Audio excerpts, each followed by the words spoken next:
Good morning, everyone.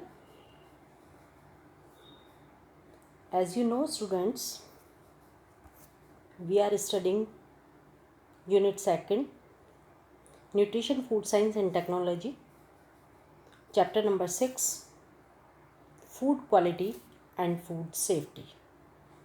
Today, we will continue this chapter. This is our third video of this chapter. And today's topic is food quality. We will discuss what is food quality, खाद्य गुणवत्ता क्या होती है।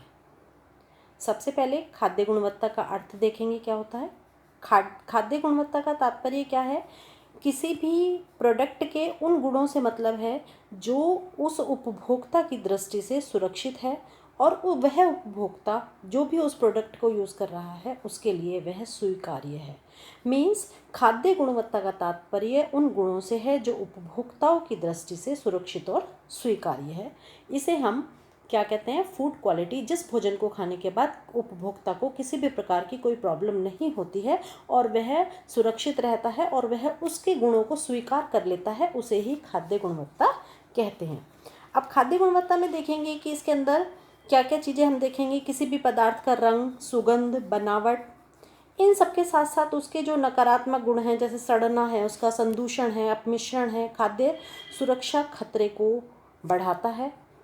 खाद्य गुणवत्ता अपने आप में एक परिपूर्ण संकल्पना है जो किसी खाद्य पदार्थ की पोषक विशेषताओं, उसके गुणों, रंग, बनावट, आकार, रूप, स्वाद, सुरुचि या गंध या उससे संबंधित जो सामाजिक मान्यताएं हैं, सुरक्षाएं हैं, इन सब कारकों का गठजोड़ है। जो सुरक्षा है ये किसी भी पदार्थ की या किसी भी उत्पाद की या फिर किसी खाद्य पदार्थ की गुणवत्ता का सबसे प्राथमिक और सबसे महत्वपूर्ण गुण है।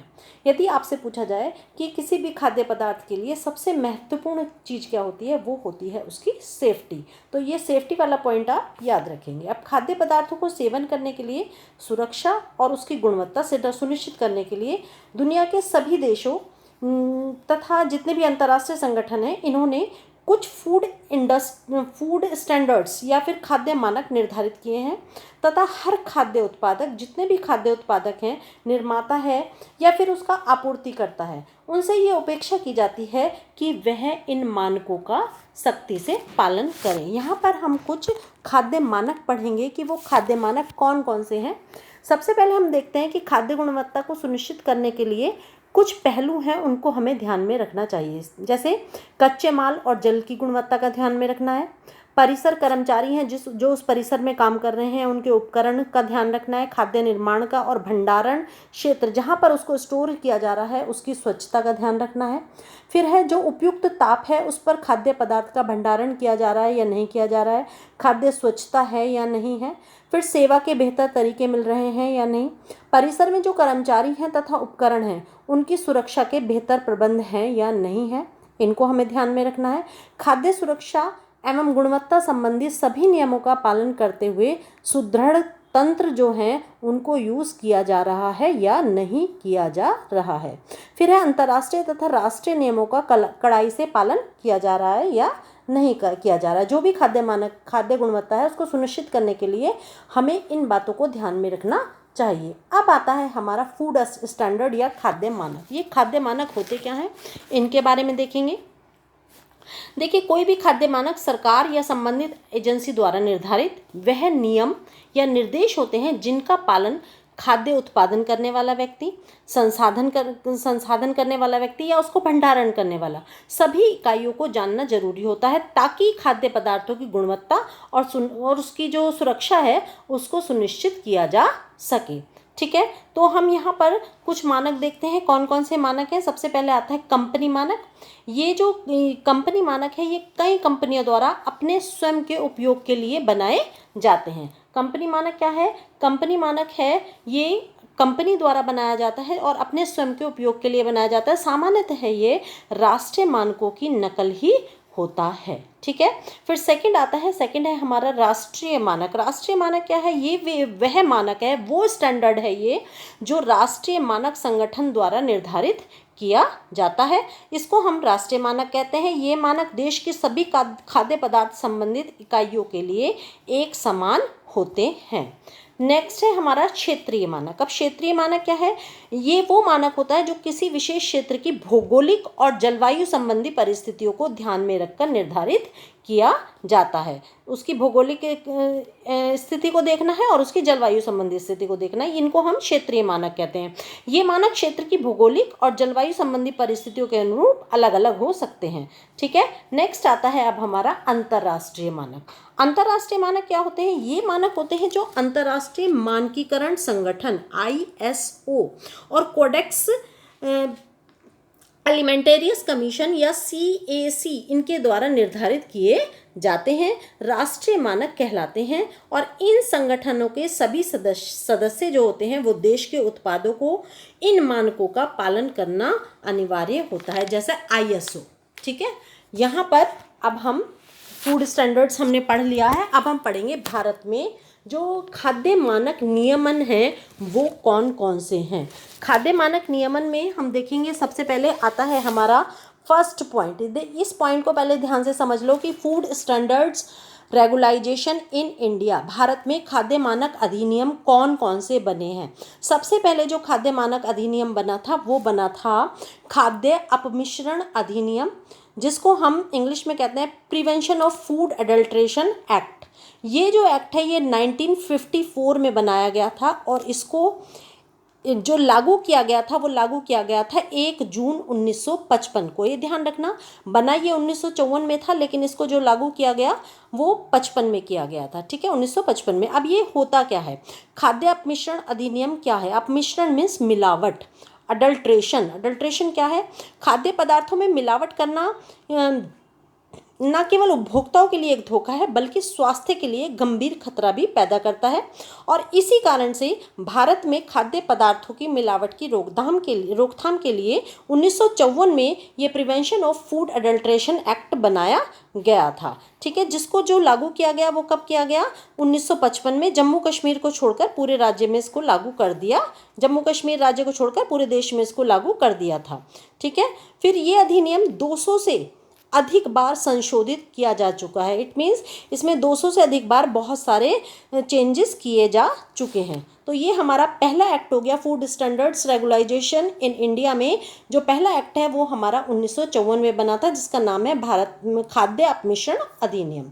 अब हम सेकंड पढ़ते हैं। सेकंड है हमारा फल उत्पाद आदेश, फल और सब्जी उत्पाद आदेश, जो 1955 में बना है। अब ये क्या होता है? जितने भी अनिवार्य पदार्थ होते हैं, ठीक है, जैसे फल और सब्जी, फल उत्पाद आदेश, ये जो है ये 1900 इसको FPO इसमें लगता है। इन प्रोडक्ट पर जो फल और सब्जी से उत्पाद बनाए जाते हैं उन पर FPO का मार्क लगाया जाता है। इट मीन्स इसको फूड प्रोडक्ट ऑर्डर भी कहते हैं। इसका जो मुख्य उद्देश्य है वो है भारतीय परिस्थितियों के अनुसार अधिकांश जो किसान हैं औद्योगिक स्तर पर फलों व सब्जियां संरक्षित करने वाले हैं, बेचने वाले हैं, वितरण करने वाले हैं, और जो कंपनियां हैं या फिर संरक्षित पदार्थों का न्यूनतम स्तर देखने के लिए, चेक करने के लिए इसको बनाया गया है। भारत में FPO लाइसेंस लिए बिना कोई भी व्यक्ति फल और सब्जियों से संरक्षित पदार्थ औद्योगिक स्तर पर नहीं बना सकता है। तो ये क्या है हमारा? ये है FPO। ठीक है। इसमें कौन कौन से प्रोडक्ट आएंगे? इसमें संरक्षित फल और सब्जियां आ जाते हैं, जैसे जैम, जेली, अचार, मुरब्बे, चटनी। ठीक है, फलों का रस, फलों का गूदा या फिर सूखे हुए फल और सब्जियां, फलों का स्क्वैश, शरबत और फ्रोजन सब्जियां जो होती हैं, और फलों का गूदा होता है और जो सिरका होता है, वो सब इसी के अंदर आता है और इन सब पदार्थों पर FPO का मार्क लगाया जाता है। नेक्स्ट हमारा आता है उसके बाद मांस खाद्य उत्पाद आदेश। ये जो है 1973 में लागू हुआ। ठीक है, मांस खाद्य उत्पाद आदेश। अब ये है क्या? Meat food products order. Meat food products order MFPO भी इसको बोलते हैं। ठीक है, तो अनिवार्य खाद्य पदार्थ अधिनियम 1955 के अंतर्गत मांस खाद्य उत्पाद आदेश MFPO लागू किया गया और इसका जो इस मुख्य उद्देश्य था वो था मांस खाद्य उत्पादों की औद्योगिक स्तर पर तैयार करने के लिए सफाई और स्वास्थ्य संबंधी जो आवश्यकताएं होती हैं उनको निर्धारित करना, कि जो मांस बनाया तैयार हो रहा है जहाँ पर, वो क्या वहाँ पर स्वास्थ्य संबंधी सभी बातें ध्यान में रखी जा रही हैं, सफाई का ध्यान रखा जा रहा है या नहीं रखा जा रहा है। इसके बाद आता है नेक्स्ट हमारा वनस्पति तेल उत्पाद आदेश 1947। ये क्या है, इसका जो मुख्य उद्देश्य है, वनस्पति जो तेल होता है उसको बनाने के लिए जो स्पेशल गाइडलाइंस हैं, स्पेशल निर्देश हैं, वो देना इसका उद्देश्य होता है, और ये 1947 में बना था। ठीक है, अब इसके बाद जो हम यहाँ पर हमने ये सारे के सारे क्या पढ़ लिए, भारत में खाद्य मानक अधिनियम पढ़ लिए हैं, जो 4 हैं। इसके बाद अब जो हम पढ़ेंगे वो पढ़ेंगे हम स्वैच्छिक उत्पादन प्रमाणीकरण। अब स्वैच्छिक उत्पादन प्रमाणीकरण means voluntary product certification. Voluntary means स्वेच्छा से। इसके अंतर्गत हम 2 पॉइंट पढ़ेंगे। पहला पढ़ेंगे हम ISI और दूसरा पढ़ेंगे हम एगमार्क। ठीक है, अब ये क्या है, ये विभिन्न जो उत्पाद हैं उनकी गुणवत्ता बनाए रखने के लिए तथा जो उपभोक्ताओं के हित हैं उनको ध्यान में रखते हुए सरकार ने कुछ ऐसी स्वैच्छिक संस्थाएं बनाई हैं जो उत्पादों की गुणवत्ता सुनिश्चित करती हैं। इसके अंतर्गत अलग अलग उत्पादों के लिए कुछ स्वैच्छिक मानक चिन्ह निर्धारित किए गए हैं। ये मानकीकरण चिन्ह उत्पादनों को तब प्रदान किए जाते हैं जब उनका उत्पाद निर्धारित मानकों के अनुरूप तथा विभिन्न जांच प्रक्रियाओं के बाद सही पाया जाता है, तभी उनको ये मार्क मिलेगा। यदि वो जो जांच परखने की प्रक्रिया है उनके बाद वो प्रोडक्ट है उनका सही पाया जाता है। सरकार ने स्वास्थ्य एवं सुरक्षा संबंधी कई उत्पादों के लिए इन मानक चिन्हों का प्रयोग अनिवार्य कर दिया है।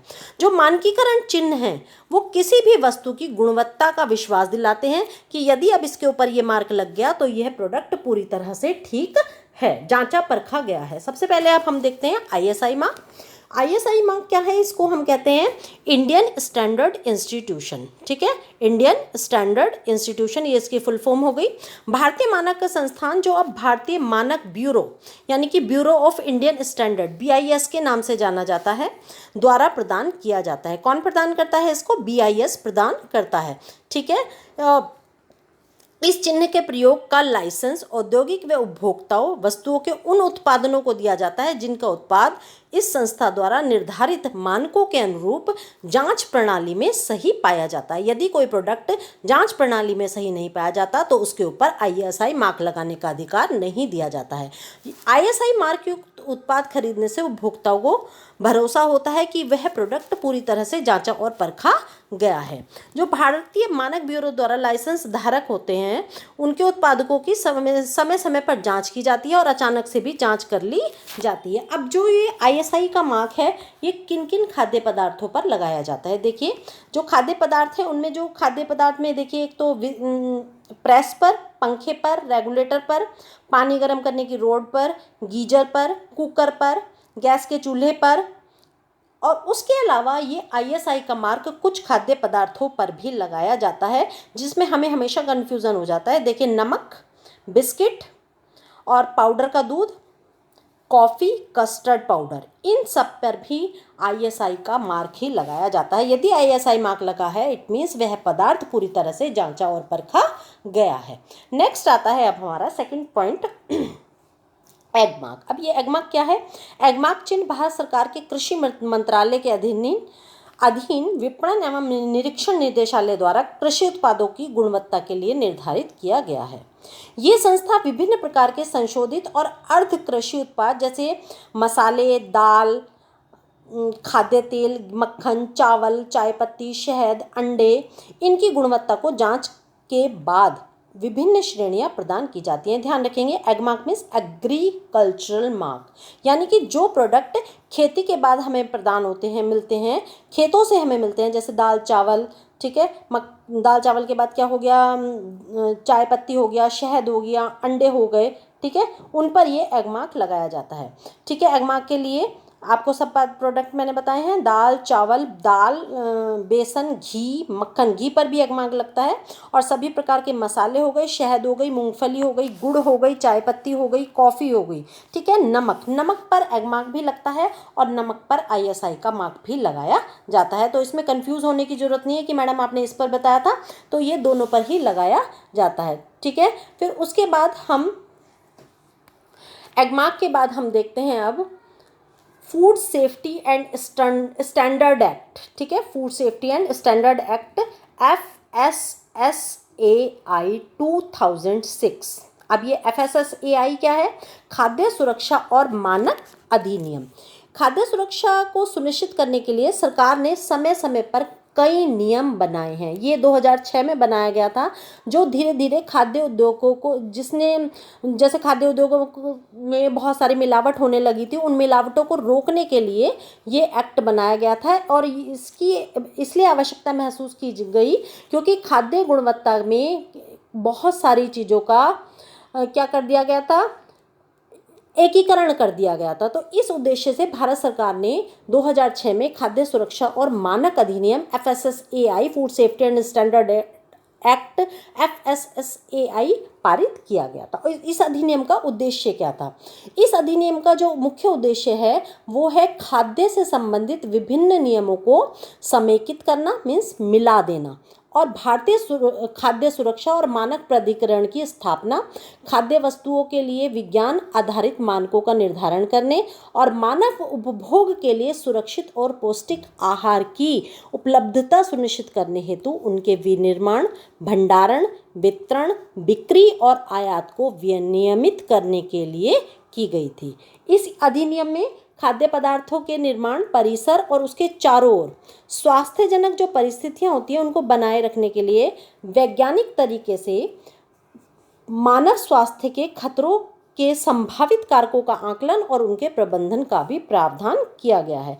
इसमें जब मार्क लगा हुआ होता है तो FSSAI के नीचे एक लाइसेंस नंबर लिखा हुआ होता है, ठीक है, जो खाद्य मिश्रण एक्ट PFA में स्पष्ट नहीं है।